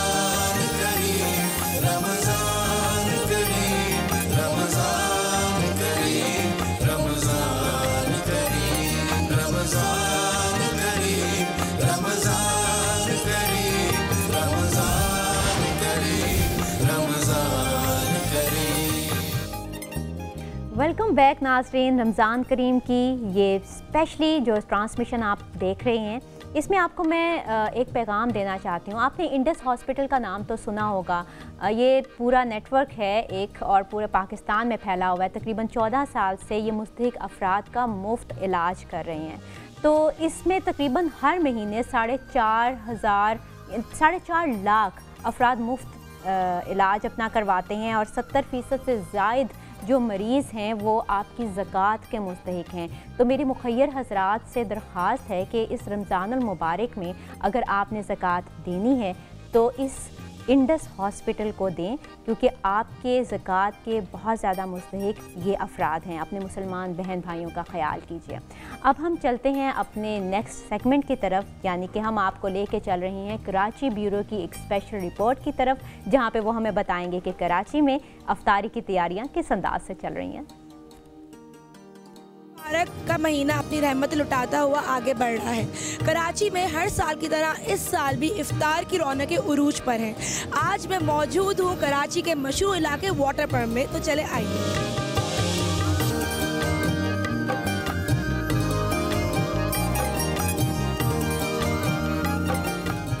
वैसे तो हर इलाके में अपनी कोई ना कोई मशहूर चीज़ होती है। वाटर पंप में आज यहाँ जो मशहूर चीज़ है वो है तरबूज का शरबत। और हम ज़रा पूछते हैं इनसे कि भाई कितने साल हो गए तरबूज के शरबत को जो आप लगाते हैं रमज़ानों में? जी वालेकुम सलाम। बात ये तो कम से कम अभी ये सब 32 साल हो गई। 32 साल। 32 साल? जी हाँ, 32 साल हो गए। हमारा नाम है जुमा खान, मैं यहाँ का ओनर हूँ। मकसद ये बस ये ब्रांच मैंने कराची में, हमारा कोई दूसरा ब्रांच नहीं है, भाई यही ब्रांच है, बस मैं चला रहा हूँ इसको। चले जी, ज़बरदस्त। माशाल्लाह से आप देख रहे हैं कितनी रौनक लगी हुई, कितना रश लगा हुआ है यहाँ पर और लोग बहुत पसंद कर रहे हैं। इसमें ऐसी क्या बात है भाई? मकसद ये और कुछ भी नहीं है, वही तरबूज है, नोरस है, रोबज़ा है, वाटर मिनरल पानी है। मकसद ये अल्लाह का तरफ से बस बरकत है। ये अल्लाह का नाम पे बस मैंने अल्लाह का हिस्सा इसमें डाला है, इसको वजह से समझ लो बस अल्लाह पाक ने इसमें बरकत डाला हुआ और कुछ भी नहीं है। क्या बात है माशाल्लाह। अच्छा, ये आइडिया कहाँ से आया कि तरबूज का शरबत स्टार्ट करें? वैसे भाई रोबज़ा भी होता है, ग्रीन कोइज भी होता है, ये तरबूज का शरबत का आइडिया? मकसद ये किस टाइम मैंने ये काम शुरू करा है, इधर कराची में लोग हमारे ऊपर आस रहा था ना, बोलो खान साहब पागल है, पता नहीं क्या बेच रहे, पानी और तरबूज बेच रहे, तो ईज़ा हो जाएंगे, ये हो जाएंगे। बस मैंने मेहनत करा, अल्लाह पाक ने बस बदल दे दिया। मकसद ये सदीना है, मैंने बिल्कुल 1000 रुपये का काम भी नहीं किया, मैंने हिम्मत नहीं आ रहा, मैंने अपना वक्त के साथ मुकाबला किया, बस अल्लाह पाक ने बदल दे दिया। शुक्र है अल्हम्दुलिल्लाह, मैं अल्लाह से राज़ी हूँ बहुत।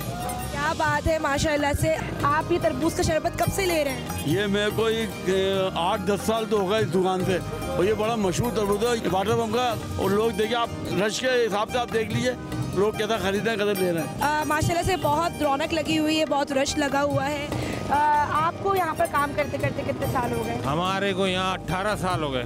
18 साल हो गए। हमारा ये ठिया एक ठेले पे था, माशाल्लाह एक आदमी था, आज हमारे पास 40 आदमी।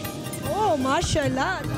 40 अफराद है हमारे पास, पहले हमारे पास एक अफराद था। ये तो अल्लाह ने बरकत डाली है। असल में हमने शक्करीन इस्तेमाल नहीं कर रहे, हम लोग प्योर चीनी का बनाते हैं। प्योर चीनी? प्योर चीनी का। यहाँ के इतने नाजुक लोग हैं, उनके गले खराब हो गए। उनमें से मैं भी हूँ, क्योंकि शक्करीन से ना आपका गला खराब हो जाता है। शक्करीन से यहाँ कोचिंग की इतनी हमारी बच्चियाँ आती हैं, वहाँ शरबत पीती हैं, उनका इतना नाजुक गला होता है वो ख़राब हो जाता है। जी। अच्छा, रमज़ान के हवाले से क्या मैसेज देंगे आप? रमज़ान के हवाले से ये कल हमने एक देखा, यहाँ 2 गाड़ी वाले खूनम खून हुए एक दूसरे को राट। भाई बर्दाश्त करो। रोज़ा जो है, रोज़ा बर्दाश्त देता है, बर्दाश्त करवाता है। क्या बात है, सब्र करो आप। ये तो बात मैं भी कहूँगी, सब्र करें, बर्दाश्त करें।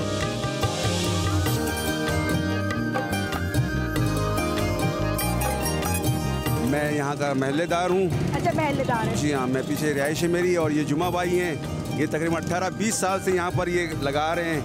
माशाल्लाह रमज़ान में तो इनके यहाँ बड़ी रौनक होती है, और फिर ये दिल के भी बड़े सखी हैं। दिल के बहुत सखी हैं, गरीबों का भी ख्याल रखते हैं, महल्ले वालों। एक लाइन लिखी हुई है, मैं ज़रा आप पढ़वाएं। जिस गरीब के पास पैसे ना हो वो फी सबीलिल्लाह जूस पी सकता है। क्या बात है भाई। देखिए, मतलब ये है कि अल्लाह की राह में जो खर्च करेगा उसको तो अल्लाह ताला वैसे ही मतलब नवाजते हैं अल्लाह पाक, और वैसे भी ये गरीबों का ख्याल करते हैं। अफ्तार के टाइम पे मतलब ये काफ़ी जो भी आते हैं उनको फ्री अफ्तारी भी यहाँ फ्री मिलता है। अफ्तारी से 10 मिनट पहले आप जो भी मतलब एहतमाम होता है ये हो सकता है इनके लिए करते हैं, अवाम के लिए जो राहगीर हैं उनके लिए। तो गर्मी भी है, फिर शरबत ये तस्कीन भी देता है। क्या दुआएं निकलती होंगी दिल से? लाज़मी बात है, तो ये दुआएं का तो नतीजा है, वरना ये क्या थे, कुछ भी नहीं थे। ये सारा दुआ का नतीजा है। माशाल्लाह ये बड़ी खिदमत भी करते हैं और लोगों के लिए मतलब एक अच्छा मतलब इन्होंने आइटम निकाला। ऐसी क्या खास बात है इस शरबत में जो लोग इतना पसंद करते हैं? ये सब हम लोगों का मोहब्बत है। हम लोग एक नंबर चीज़ देते हैं, दिल खोल के देता है, किसी से मना नहीं करता है। ये हमारे बड़े भाई ने जुमा खान ने बोर्ड लगाया हुआ है कि जिसके पास पैसे हो या ना वो आके पी सकते हैं, सबके साथ ऐसे वो कोई भी है। तो फिर रश नहीं हो जाता इस वाली लाइन पर? इधर बहुत रश हो जाता है। तो इधर आप लोग कैसे मैनेज करते हैं? हम लोग तो इधर कम से कम माशाल्लाह 40-45 लड़के होते हैं, सब दिन बांट रहे होते हैं, सब बांट रहे भी होते हैं और सब काम भी करते हैं। जितना हम लोगों के जान में दम है उतना हम लोग करते हैं। वैसे हम पार्सल भी देते हैं और जो गरीब आते हैं वैसे ग्राहक भी हमारे आते हैं लेके जाते हैं। उसके अभी हमारा यहाँ टेबल लगेगा, उसमें अफ्तारी का इंतजाम। अच्छा, अभी टेबल भी लगेगी? आप टेबल लगेगा हमारा, इधर अफ्तारी भी हम देते हैं और ज़्यादातर जो लड़के फिर कम होते हैं तो हमारा ये अपना पटिया हम इधर ही सबको देते हैं। क्या बात है, चलेगी, थैंक यू सो मच। देखा आपने कराची का रंग, कैसे यहाँ पर लोग बेताब हैं रोज़ा खुलवाने के लिए, सवाब कमाने के लिए। और ये भी कहा जाता है कि रोज़ा खुलवाने का सवाब रोज़ा रखने के बराबर है। वैसे रोज़ा खुलने में ज़्यादा टाइम नहीं रह गया है, तो चले हम चलते हैं। जी नाज़रीन, आपने देखी कराची ब्यूरो की ये रिपोर्ट कि लोग किस अंदाज से अफ्तारी की तैयारी कर रहे हैं, मिलावट से पाक चीज़ें बेच रहे हैं। इसके अलावा जो मुस्तहिक अफराद हैं जो नहीं अफोर्ड कर सकते, अफ्तारी ठीक अंदाज से नहीं कर सकते, उनके लिए फ़ी सबीलिल्लाह उन्होंने अफ्तारी का इंतज़ाम किया हुआ है। बहुत ही ये खुश आइंद अमल है।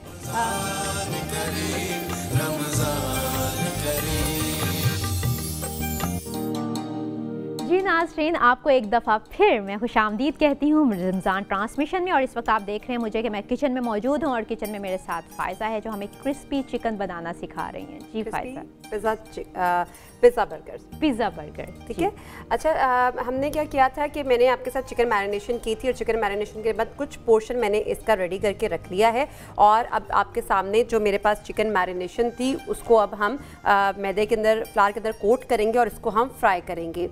और ये आपके सामने करूँगी। मैंने कुछ पीसेस जो है ना वो अपने पास रखे हुए थे। अब मैं इसके साथ आपके सामने इसकी कोटिंग करूँगी। आपने क्या करना है, सिंपल फ्लावर लेना है। सिंपल फ्लावर लेने के बाद आपने इसकी अच्छे तरीके से कोटिंग करनी है, यानी मैदे में इसको अच्छे तरीके से कोट करना है हमने इसको। और मैं यहाँ पे अपना स्टोव जो है ना वो ऑन कर लेती हूँ और अच्छे से आपने इसको कोट करना है। कोट करने के बाद आपने इसको ठंडे पानी में डिप करना है। अच्छा, इसमें जो पानी जो है ना वो ठंडा होना चाहिए। अच्छा, उसकी वजह क्या है? उसकी वजह ये कि जो बर्गर की जो क्रंच आता है ना वो बहुत अच्छा आएगा। फिर अगर नॉर्मल पानी में जो है ना क्रंच थोड़ा सा स्टे नहीं करेगा, तो ठंडे पानी में जहाँ पे जो क्रंच जैसे भी होता है ना वो वहाँ पे स्टे कर जाता है, इसलिए वो क्रंच जो है ना वो आपका ख़राब नहीं होता। ओके नाज़रीन, ये आपने ख़ास ख्याल रखना है कि ठंडा पानी, फ्रीज़र वाला पानी। हाँ, फ्रीज़र में बर्फ़, इवन कि अगर आप पानी के अंदर बर्फ़ भी ऐड कर लेंगे तो बहुत अच्छी बात है। और अच्छे से आपने इसको कोट करने के बाद आपने इसको अच्छे से पानी में डिप करना है और डिप करने के बाद फिर आपने इसको कोट करना है, यानी डबल कोट करना है। डबल कोट करेंगे हम इसको। अगर आप इसमें ट्रिपल कोट भी कर सकते हैं, लेकिन अगर आपको ज़रूरत पड़े तो आप इसको ट्रिपल कोट कर सकते हैं। अदरवाइज़ आप इसमें 2 कोटिंग जो है ना इसकी इनफ होती हैं। ऑयल जो है वो बहुत ज़्यादा गर्म नहीं होना चाहिए। अच्छा। अगर ऑयल बहुत ज़्यादा गर्म होगा तो चिकन को कलर जो है ना वो बहुत जल्दी आ जाएगा। आपने ये ऑयल डालडा का यूज़ किया ना? हाँ जी, डालडा का ऑयल यूज़ किया है। मुझे पता था क्योंकि जब भी फ़ायज़ा इस्तेमाल करती है डालडा का कुकिंग ऑयल ही हम इसमें यूज़ करते हैं। और डालडा का cooking oil, Dalda vanaspati, Dalda olive oil, ये सब जो है ना बहुत ही अच्छी क्वालिटी है इनकी। ये देखें, मैं आपको इसके क्रम्स दिखा दूँ, दिखाएं ज़रा, अगर कैमरा दिखाए तो ये इसके क्रम्स हैं और हम इसको फ्राई होने के लिए रख देंगे। तो ये जो है ना ये हमारी एक कोटिंग है जो कि हमने की है। Thank you. ओके, इसको हमने गोल्डन ब्राउन होने तक फ्राई करना है। जी, इसको हम जो है ना गोल्डन ब्राउन होने तक इसको हम फ्राई करेंगे। ठीक है। टिश्यू की हमें हर जगह ज़रूरत पड़ती है। टिश्यू की हमें हर जगह ज़रूरत होती है और ये टिश्यू वेपी जो रोज़ पेटल का टिश्यू है इसकी क्वालिटी भी बहुत अच्छी है। अच्छा, आज चिकन थोड़ा सा चेंज है, कहीं तुमने सब्रोसो तो नहीं यूज़ किया? आज हमने चिकन सब्रोसो का चिकन यूज़ किया है और हमने इसमें थाई बोनलेस का यूज़ किया है। अच्छा, मैं वही कह रही हूँ डॉक्टर, अगर आप मेरी हेल्प करें तो ये फ्राइज आप उसमें लगा दें जहाँ पे हमारे 2 बर्गर्स पड़े हुए हैं, या फ्राइज हम ताकि हम अपना प्लेटर्स जो है ना यहाँ पे मैं कर दूँ, आप वहाँ पे भी कर दो, थोड़े थोड़े रख दो वहाँ पे भी। ठीक है, मैं चम्मच से यूज़ कर लेती हूँ इसको। आप, मैं आपको स्पून पकड़ाती हूँ। हाँ जी, ठीक है। इसको हम फ्रेंच फ्राइज़ को थोड़ा सा, हम बर्गर्स हों और फ्रेंच फ्राइज साथ ना हो, लेकिन फ्रेंच फ्राइज जब साथ हों तो लाजमी बात है इसके साथ हमें चिली गार्लिक सॉस की भी ज़रूरत होगी और फिर हमें इसमें इसके साथ केचप की भी बहुत ज़रूरत होती है, और वो हम यूज़ करेंगे मिचेल्स की। बिल्कुल, क्योंकि अगर आपने ज़्यादा अच्छा मज़ा लेना है तो लाजमी बात है मिचेल्स वहाँ पे होना बहुत ज़रूरी है।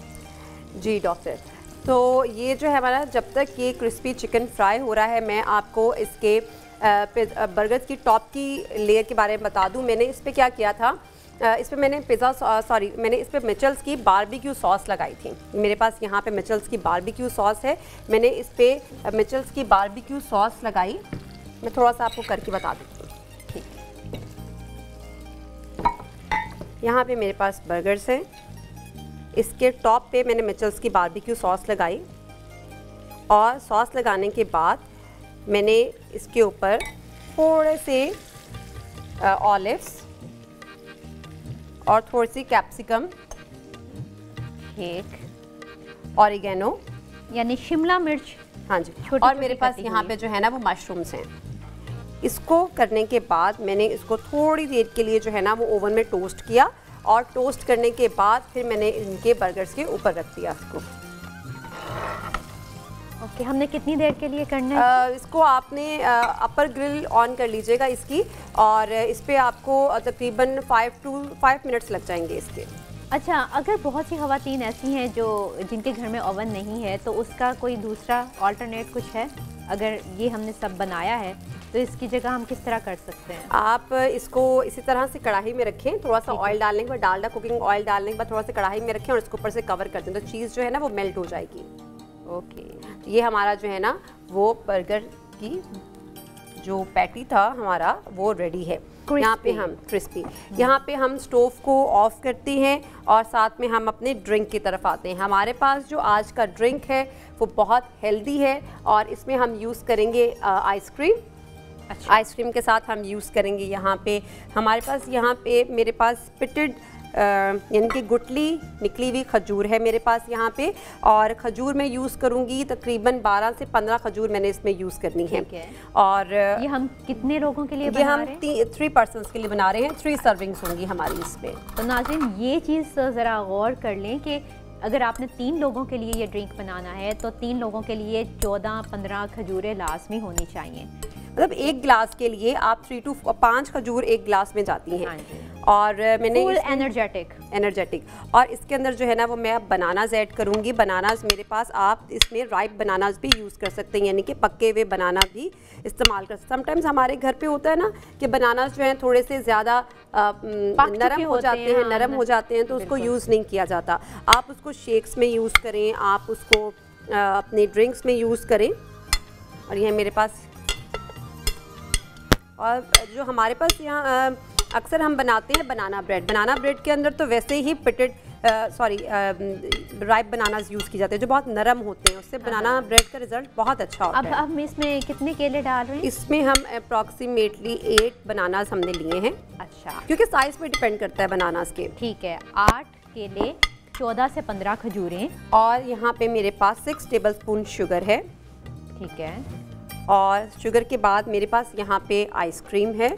आप 2 स्कूप्स ऑफ आइसक्रीम इसमें डाल सकते हैं, लेकिन अगर ज़्यादा भी ज़्यादा डालना चाहें तो वो आपकी अपनी मर्जी है। 2 to 3 स्कूप जो है ना उससे ज़्यादा फ्लेवर आता है। मेरे ख्याल में आपने वनीला फ्लेवर, मैंने वनीला फ्लेवर यूज़ किया है। अगर आप इसमें चॉकलेट फ्लेवर यूज़ करना चाहें तो आप इसमें चॉकलेट फ्लेवर भी। फाइज़ा का ये कहना है कि अगर वनीला फ्लेवर आप यूज़ करते हैं तो वो उससे बहुत अच्छा जायका हो जाता है, बनिस्बत अगर हम कोई और फ्लेवर लेते हैं। मेरे ख्याल में ये इन्हीं का ही पसंदीदा है जो हर चीज़ में सिर्फ वनीला को यूज़ करते हैं। नहीं, मैं वनीला इसलिए यूज़ करती हूँ कि मोस्टली ड्रिंक्स में जो है ना वनीला आइसक्रीम यूज़ की जाती है, लेकिन क्योंकि ये सबको पसंद होती है। चॉकलेट, पिस्ताशू या फिर कुल्फा जो है वो हर कोई लाइक नहीं करता। हाँ जी, और बाकी की जो ग़िज़ाइयत से भरपूर जो चीज़ चाहिए होती है वो होता है दूध, और दूध वो ऑलपर्स का करते हैं। फुल फैट हम मिल्क यूज़ कर रहे हैं इसमें ऑलपर्स का, और ये तकरीबन हमारा जाएगा 2 कप के करीब, यानी भरपूर तरीके से ग़िज़ाइयत आप लेने लगे हैं। जी बिल्कुल।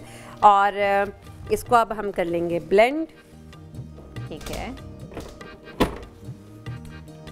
तो हमारा बहुत मज़ेदार सा ये बनने जा रहा है। तो जब तक इसको हम कर लेते हैं यहाँ से। हाँ जी, इसको यहाँ से ऑन करना है।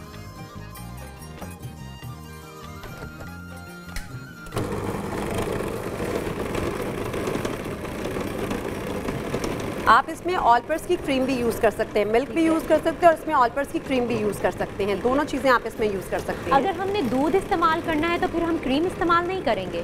नहीं, हम दोनों चीज़ें यूज़ कर सकते हैं, क्रीम भी यूज़ कर सकते हैं, मिल्क भी यूज़ कर सकते हैं, क्योंकि ऑलपर्स का दूध और क्रीम दोनों ही ग़िज़ाइयत से भरपूर है।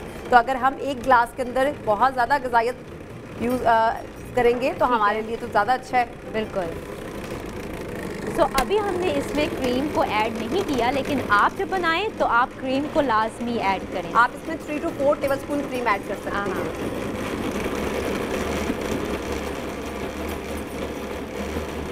क्योंकि ये खजूर है इसमें, तो खजूर को मिक्स होने में थोड़ा सा टाइम ज़्यादा कंज्यूम होगा, तो हम इसको अच्छे से जो है ना बीट कर लेंगे।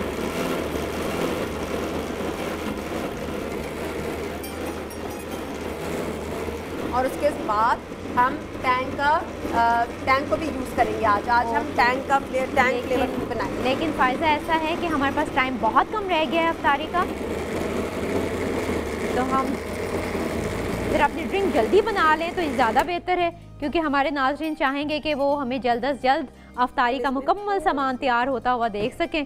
जी बिल्कुल। बस हम इसमें थोड़ी सी बर्फ़ ऐड करेंगे। ठीक है, बस अब 2 मिनट में जल्दी से जो तैयार हो सकता है वो बना दें। बस इसको हम रखते हैं ब्लेंड होने के लिए। जब तक ये अच्छे से ब्लेंड हो जाता है तब तक जो है ना वो हम टैंग का लाइम एंड पेपर फ्लेवर बना लेते हैं। अच्छा, टैंग के लाइम एंड पेपर फ्लेवर को बनाने के लिए मेरे पास यहाँ पे टैंग जो है जनाब विटामिन सी से भरपूर, और अगर आपने विटामिन सी, अक्सर लोग ऐसा करते हैं कि विटामिन सी के टैबलेट्स यूज़ करते हैं, बहुत से बच्चों में विटामिन सी की बहुत कमी होती है, तो ये इम्यून सिस्टम को बेहतर करता है। अगर आपने दवाइयों का इस्तेमाल नहीं करना और विटामिन सी अच्छे अंदाज से लेना है, और स्पेशली बच्चे, तो वो ज़रूर ये टैंग इस्तेमाल करें। दिन में 1 गिलास तो लाजमी अपने बच्चों को पिलाएं इससे। और बच्चों के लिए बहुत अच्छे अच्छे फ्लेवर्स हैं इसमें, मैंगो है, पाइनएप्पल है, ये पेपर है, लेमन एंड पेपर है। लेमन एंड पेपर वैसे थोड़ा सा खट्टा खट्टा सा होता है, वो बड़े ज़्यादा पसंद करते हैं बच्चे, ज़रा अपना मुंह ज़रा ऐसे वैसे कर लेते हैं। अच्छा, मेरे पास यहाँ पे टैंग में लाइम एंड पेपर फ्लेवर है। मैं क्या करूँगी, 1 टेबलस्पून बनाने के लिए मुझे यहाँ पे 3 tablespoon lime and paper Tang का पाउडर चाहिए, और इसके अंदर मैं थोड़ी सी बर्फ़ ऐड करूँगी। ठीक है, और सॉरी इसमें हम पानी ऐड करेंगे।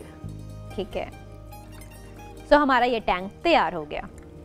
लाइम एंड पेपर फ्लेवर में हमारा जो है ना वो टैंग रेडी है। और अब हम अपना वो वाला भी ड्रिंक ग्लास में कर लेते हैं, सर्व करते हैं।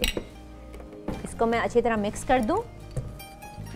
आप जितने अच्छे तरीके से टैंग को मिक्स करेंगे उतना ही अच्छा जायका आपको मिलेगा।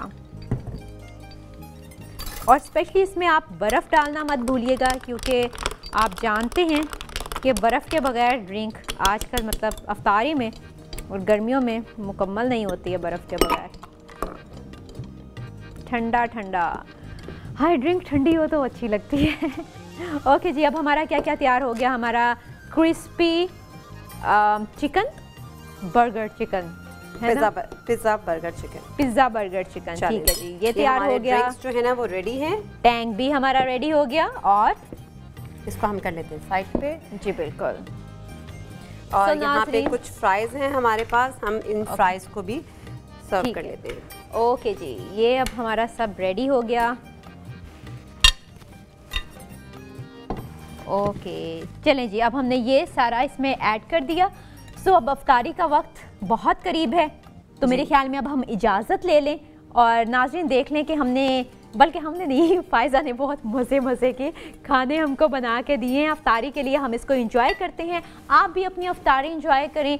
इंशाल्लाह आपसे फिर मुलाकात होगी, तब तक के लिए मुझे डॉक्टर फरिया अमीन को इजाज़त दीजिए। अल्लाह हाफ़िज़।